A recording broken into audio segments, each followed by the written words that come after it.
امام محمد تقی کی ایک بڑی عجیب روایت ہے، ایسے رو رہے تھے جیسے گھر سے جنازہ اٹھ رہا ہو، ایسے امام نے ماہ رمضان کو رخصت کیا ہے انتہائی گریہ وزاری کے ساتھ۔ خود امام سجاد کی تو پوری دعا ہے ماہ رمضان کو رخصت کرنے کے حوالے سے۔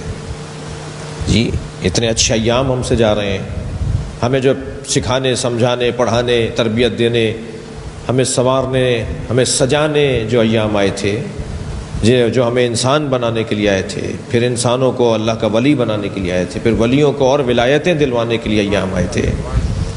لہٰذا روایت کہتی ہے کہ محشر میں وہ بندہ جس نے 30 روزوں میں سے ایک روزہ چھوڑ دیا ہوگا وہ روئے گا کہ میں نے ایک روزہ بھی کیوں چھوڑ دیا، اس لیے کہ یہاں تو ایک ایک روزے والے کو اتنا کچھ دیا جا رہا ہے، یعنی ایک روزے کا ثواب اتنا کچھ اس کا انعام دیا جا رہا ہے، میں نے ایک بھی کیوں چھوڑ دیا؟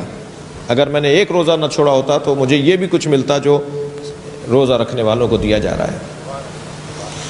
وقت گزر گیا، یا اللہ ہماری کوتاہیوں کا ہمیں اعتراف ہے، ہماری بے توجہیوں کا ہمیں اعتراف ہے، ہم نے اس مہینے کا حق ادا نہیں کیا جیسا ہمارا ہو ہمیں کرنا چاہیے تھا، ہمیں اپنے حساب سے ہی جیسا کرنا چاہیے تھا ہم نے اپنے حساب سے بھی ایسا نہیں کیا۔ قرآن کی تلاوت میں عجلت رہی، دعاؤں کے پڑھنے میں شوق نہیں رہا، روزہ رکھنے میں کھولنے میں ذرا جلدی رہتی تھی کہ کب وقت آئے گا۔ یا اللہ ہمارا تو حوصلہ اتنا ہی تھا جتنا ہم نے ہمارے حوصلہ، ہماری اس کمزوریوں کو، ہماری اس کوتاہی کو اپنی بارگاہ میں اپنے کرم کے صدقے سے تجھے تیرے کرم کا واسطہ دیتے ہیں، تجھے تیرے رحم کا واسطہ دیتے ہیں، تجھے تیرے رحمانیت کا واسطہ، رحیمیت کا واسطہ دیتے ہیں۔ تو ہماری عبادتوں کو نہ دیکھ بلکہ اپنی بے کراں رحمتوں اور بے کراں کرامتوں کو دیکھ۔ تو ہمارے رشتے سے ہمیں نہ دے، تو اپنے رشتے سے ہمیں عطا فرما۔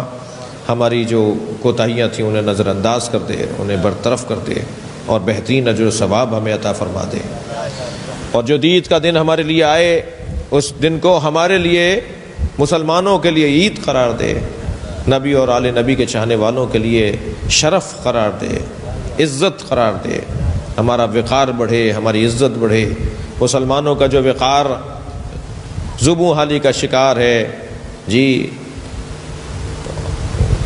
وہ وقار جو مجروح ہو چکا ہے، یا اللہ یہ عید جو آ رہی ہے ہمارے وقار کو دوبارہ سے پلٹا دے، ہماری آبرو کو دوبارہ سے پلٹا دے، ہماری عزت میں اضافہ فرما دے۔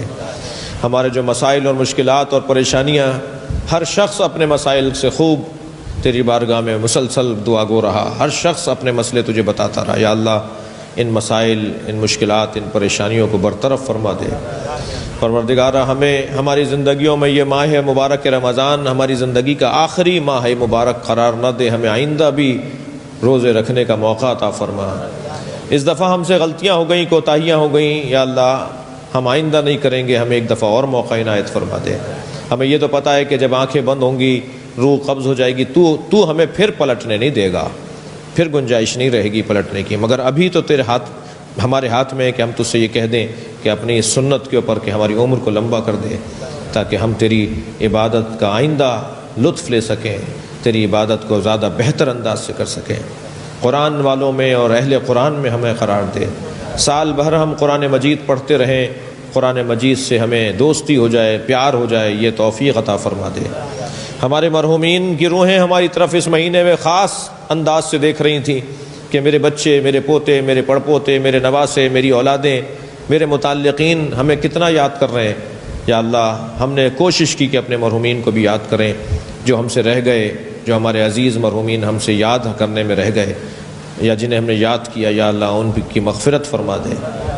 ہمارے ان نوجوانوں کو، ہمارے ان آئندہ نسل کے افراد کو، ان بچوں کو بہترین تعلیم، تقوی، روزگار، ہمت، حوصلہ، جوانیاں عطا فرما دے۔ ہماری بچیوں کو عفت و پاک دامنی، تربیت اولاد، شوہر کی خدمت، اپنے گھر کو چین سکون سے رکھنے کی توفیق عطا فرما دے۔ جو بیمار ہیں، جو مریض ہیں، انہیں شفاء کلی اور عاجلہ عطا فرما دے۔ پروردگارہ ہمارے اس ملک، خدا داد ملک، عطا الہی ملک کے مسائل اور مشکلات کو آسان فرما دے، اس کو ترقی عطا فرما، اس کی حفاظت فرما، اس کی خدمت کی ہم سب کو توفیق عطا فرما۔ یا اللہ ہماری سرحدوں کی حفاظت فرما، ہماری نظریاتی سرحدوں کی حفاظت فرما۔ سرزمین نجف، کربلا، سامرہ، کاظمین، مشہد، قم، جتنے مقامات مقدسہ ہیں، خاص طور پہ جناب زینب سلام اللہ علیہ کا مزار اپنے حفظ و امان میں قرار فرمایا اللہ۔ مکۃ المکرمہ، مدینہ منورہ کی حفاظت فرمایا اللہ۔ ہمیں اس کی حفاظت کے لیے اپنی کوششوں کو بروئے کار لانے کی توفیق عطا فرما۔ پروردگارہ، ہمارے سارے مسائل کا حل ایک ہی دعا میں پوشیدہ ہے، اگر وہ قبول ہو گئی تو ہمارے سارے مسئلے حل ہو جائیں گے۔